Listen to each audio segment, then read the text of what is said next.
sidang jemaat yang diberkati oleh Tuhan, apa kabar hari ini? Saya percaya kita semua penuh sukacita dan semangat karena Kristus ada di dalam hati kita. Saat ini kita mau puji Tuhan, kita mau sembah Tuhan, kita menaikkan pujian dengan sungguh-sungguh awan kemuliaan. Ya Tuhan, ku rindukan hadirat-Mu, memenuhi hatiku. Rohku sujud menyembah-Mu, biar awan kemuliaan-Mu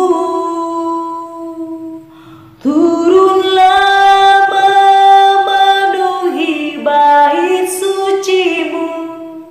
Curahkanlah Roh Kudus-Mu, memenuhi hatiku, biar awan kemuliaan-Mu turunlah memenuhi bait suci-Mu. Curahkanlah Roh Kudus-Mu, memenuhi hatiku.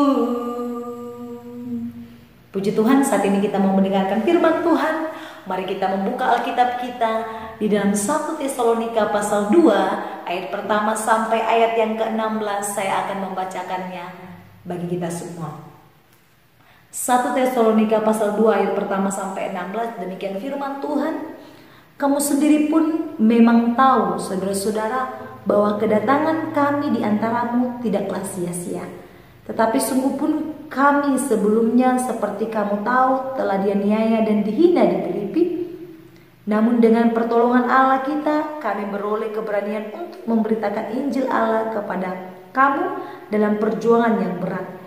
Sebab nasihat kami tidak lahir dari kesesatan atau dari maksud yang tidak murni dan juga tidak disertai tipu daya. Sebaliknya, karena Allah telah menganggap kami layak untuk mempercayakan Injil kepada kami, karena itulah kami berbicara bukan untuk menyukakan manusia, melainkan untuk menyukakan Allah yang menguji hati kita. Karena kami tidak pernah bermulut manis, hal itu kamu ketahui, dan tidak pernah mempunyai maksud loba yang tersembunyi. Allah adalah saksi. Juga tidak pernah kami mencari pujian dari manusia, baik dari kamu maupun dari orang-orang lain, sekalipun kami dapat berbuat demikian sebagai rasul-rasul Kristus. Tetapi kami berlaku ramah di antara kamu, sama seperti seorang ibu mengasuh dan merawati anaknya. Demikianlah kami dalam kasih sayang yang besar akan kamu, bukan saja rela membagi Injil Allah dengan kamu, tetapi juga hidup kami sendiri dengan kamu, karena kamu telah kami kasihi. Sebab kamu masih ingat, saudara-saudara, akan usaha dan jerih lelah kami, sementara kami bekerja siang malam, supaya jangan menjadi beban bagi siapapun juga di antara kamu. Kami memberitakan Injil Allah kepada kamu. Kamu adalah saksi, demikian juga Allah, betapa saleh, adil dan tak bercacatnya kami berlaku di antara kamu yang percaya. Kamu tahu betapa kami seperti bapa terhadap anak-anaknya telah menasihati kamu dan menguatkan hatimu seorang demi seorang, dan meminta dengan sangat supaya kamu hidup sesuai dengan kehendak Allah yang memanggil kamu ke dalam kerajaan dan kemuliaan-Nya. Dan karena itulah kami tidak putus-putusnya mengucap syukur juga kepada Allah, sebab kamu telah menerima firman Allah yang kami beritakan itu bukan sebagai perkataan manusia, tetapi dan memang sungguh-sungguh demikian sebagai firman Allah yang bekerja juga di dalam kamu yang percaya. Sebab kamu saudara-saudara telah menjadi penurut jemaat-jemaat Allah di Yudea, jemaat-jemaat di dalam Kristus Yesus, karena kamu juga telah menderita dari teman-teman sebangsamu segala sesuatu yang mereka derita dari orang-orang Yahudi. Bahkan orang-orang Yahudi itu telah membunuh Tuhan Yesus dan para nabi dan telah menganiaya kami. Apa yang berkenan kepada Allah tidak mereka pedulikan, dan semua manusia mereka musuhi. karena mereka mau menghalang-halangi kami memberitakan firman kepada bangsa-bangsa lain untuk keselamatan mereka. Demikianlah mereka terus-menerus menambah dosa mereka sampai segenap jumlahnya, dan sekarang murka telah menimpa mereka sepenuh-penuhnya. Puji Tuhan, sidang jemaat yang diberkati oleh Tuhan, pada kesempatan ini saya mau membagikan tema bagi kita semua, yaitu melayani untuk menyukakan hati Tuhan. Sekali lagi, melayani untuk menyukakan hati Tuhan. Sidang jemaat yang diberkati oleh Tuhan, saat membaca perjalanan misi Rasul Paulus yang penuh dengan tantangan dan penderitaan, mungkin kita bertanya-tanya, mengapa ia bersedia mengalami semua kesulitan tersebut? Apakah ia mencari keuntungan? Tentunya tidak. Bila ia mencari keuntungan, ia tidak akan bisa bertahan saat menghadapi berbagai macam tantangan dan kesulitan, bahkan penderitaan sekalipun. Sidang jemaat Tuhan, dalam bacaan Alkitab hari ini, Rasul Paulus mengatakan bahwa motivasi pelayanannya adalah untuk menyukakan hati Allah dan bukan untuk menyukakan hati manusia. Sidang jemaat Tuhan, kita membaca kembali di ayat yang keempat. Saya bacakan bagi kita semua. Sebaliknya, karena Allah telah menganggap kami layak untuk mempercayakan Injil kepada kami, karena itulah kami berbicara bukan untuk menyukakan manusia, melainkan untuk menyukakan Allah yang menguji hati kita. Sidang jemaat Tuhan, prinsip pelayanan Paulus, dia melayani bukan untuk dilihat orang supaya terlihat hebat ataupun terlihat sempurna atau supaya dia untuk dipuji. Namun pelayanan yang dilakukan Paulus hanya untuk menyenangkan hati Tuhan, menyukakan hati Allah. Oleh karena itu, ketika dia mengalami kesulitan di dalam pelayanan, mengalami banyak tantangan dan penderitaan, dia tidak pernah menyerah, karena dia tahu dia melakukan pelayanan itu bukan untuk manusia, tetapi untuk Allah. Allah saja sanggup menderita untuk menebus dosa kita. Masa kita manusia tidak sanggup menderita demi memberitakan firman Tuhan? Kalau dia mencari keuntungan, tadi saya katakan, kalau dia mencari keuntungan, pasti ketika dia mengalami kesulitan dia tidak akan mau bertahan. Tetapi karena dia memang tidak mau mencari keuntungan, dia hanya menyukakan hati Tuhan. Kesulitan apapun yang dihadapi oleh Paulus, dia tetap melayani Tuhan. Dan pelayanan yang dilakukannya itu seperti di ayat 4 tadi, hanya untuk menyukakan hati Allah, bukan manusia. Sungguh luar biasa.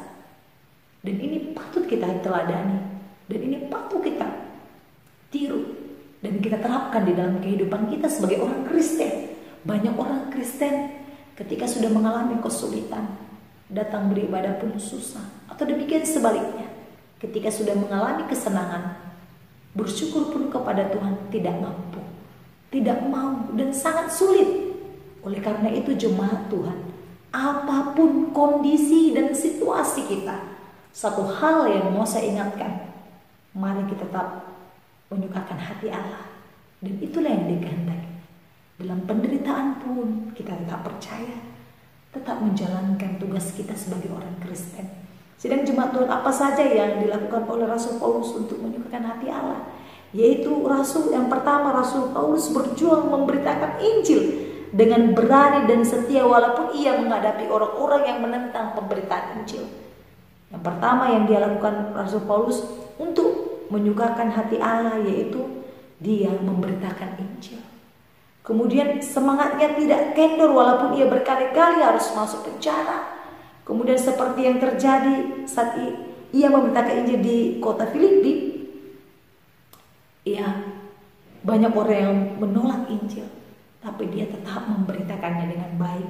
Kemudian yang kedua, apa saja yang dilakukan oleh Rasul Paulus untuk menyukakan hati Allah, yaitu Rasul Paulus melayani dengan hati yang tulus. Sidang jemaat Tuhan, jarang kita temui orang-orang yang memiliki hati yang tulus. Dia memiliki hati yang tulus, luar biasa. Saya sangat terberkati melalui firman Tuhan hari ini.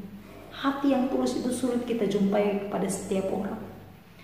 Kemudian sidang jemaat yang diberkati Tuhan. Kemudian yang ketiga, Rasul Paulus bersikap seperti seorang ibu yang mengasuh dan merawat orang yang dilayaninya dengan penuh kasih. Dia melayani jemaat, bukan sekadar melayani, tetapi dia mengasuh. Terus dia memperhatikan baik-baik dan dilakukannya dengan penuh kasih. Luar biasa. Kemudian yang keempat, Rasul Paulus seperti seorang ayah yang dengan tekun menasihati anak-anaknya satu persatu.